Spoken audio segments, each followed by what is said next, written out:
जय श्री कृष्ण। राधे राधे। कार्तिक शुक्ल पक्ष अष्टमी तिथि को गोपाष्टमी के रूप में मनाया जाता है। इस दिन भगवान श्री कृष्ण ने गोचारण लीला आरंभ की थी। आइए जानते हैं गोपाष्टमी की पूजा कैसे करते हैं, इसका क्या महत्व है। अगर आपने मेरा चैनल सब्सक्राइब नहीं किया है तो सब्सक्राइब कर लीजिए ताकि आने वाला वीडियो आपको आसानी से मिल सके। इस दिन बछड़े सहित गाय का पूजन करने का विधान है। इस दिन प्रातःकाल उठकर नित्य कर्म से निवृत्त होकर स्नान करते हैं। प्रातःकाल ही गौओं और उनके बछड़ों को भी स्नान कराया जाता है। गौ माता के अंगों में मेहंदी, रोली, हल्दी आदि के थापे लगाए जाते हैं। गायों को सजाया जाता है। प्रातःकाल ही धूप, दीप, पुष्प, अक्षत, रोली, गुड़, जलेबी, वस्त्र और जल से गौ माता की पूजा की जाती है और आरती उतारी जाती है। पूजन के बाद गोग्रास निकाला जाता है। गौ माता की परिक्रमा की जाती है। परिक्रमा के बाद गौओं के साथ कुछ दूर तक चला जाता है। भगवान ने जब छठे वर्ष की आयु में प्रवेश किया तब एक दिन भगवान माता यशोदा से बोले, मैया अब मैं बड़ा हो गया हूँ। मैया यशोदा बोली, अच्छा लला, अब तुम बड़े हो गए हो तो बताओ अब क्या करें। भगवान ने कहा, अब हम बछड़े चराने नहीं जाएंगे, अब हम गाय चराएंगे।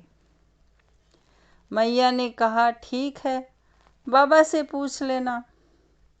मैया के इतने कहते ही झट से भगवान नंद बाबा से पूछने पहुंच गए। बाबा ने कहा, लाला अभी तुम छोटे हो, अभी तुम बछड़े ही चराओ। भगवान ने कहा, बाबा अब मैं बछड़े नहीं गाय ही चराऊंगा। अब भगवान नहीं माने तो बाबा बोले, ठीक है लाला, तुम पंडित जी को बुला लाओ, वह गोचारण का मुहूर्त देखकर बता देंगे। बाबा की बात सुन भगवान झट से पंडित जी के पास पहुँचे और बोले, पंडित जी आपको बाबा ने बुलाया है, गोचारण का मुहूर्त देखना है।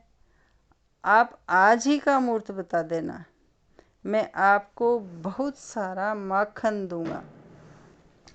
पंडित जी नंद बाबा के पास पहुँचे और बार बार पंचांग देखकर गणना करने लगे। तब नंद बाबा ने पूछा, पंडित जी क्या बात है, आप बार बार क्या गिन रहे हैं। पंडित जी बोले, क्या बताएं नंद बाबा जी, केवल आज का ही मुहूर्त निकल रहा है, इसके बाद तो एक वर्ष तक कोई मुहूर्त ही नहीं है। पंडित जी की बात सुनकर नंद बाबा ने भगवान को गोचारण की स्वीकृति दे दी। भगवान जो समय कोई कार्य करे वही शुभ मुहूर्त बन जाता है। उसी दिन भगवान ने गोचारण आरंभ किया और वह शुभ तिथि थी। कार्तिक मास में शुक्ल पक्ष अष्टमी भगवान के गोचारण आरंभ करने के कारण यह तिथि गोपाष्टमी कहलाई। माता यशोदा ने अपने लला के श्रृंगार किया और जैसे ही पैरों में जूतियां पहनाने लगी तो लला ने मना कर दिया और बोले, मैया यदि मेरी गोएं जूतियां नहीं पहनती तो मैं कैसे पहन सकता हूँ। यदि पहना सकती हो तो उन सभी को भी जूतियां पहना दो। और भगवान जब तक वृंदावन में रहे भगवान ने कभी पैरों में जूतियां नहीं पहनी। आगे आगे गाय और उनके पीछे बांसुरी बजाते भगवान, उनके पीछे बलराम और श्री कृष्ण के यश का गान करते हुए ग्वाल गोपाल।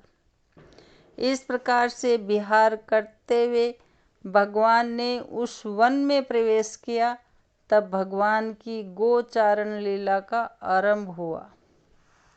जब भगवान गोए चराते हुए वृंदावन जाते, तब उनके चरणों से वृंदावन की भूमि अत्यंत पावन हो जाती।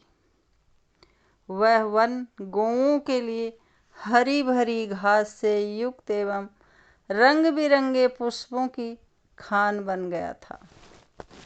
अगर ये जानकारी आपको पसंद आए तो लाइक करें, फैमिली फ्रेंड में शेयर करें, बेल बटन प्रेस करें ताकि आने वाला वीडियो आपको सबसे पहले मिल सके।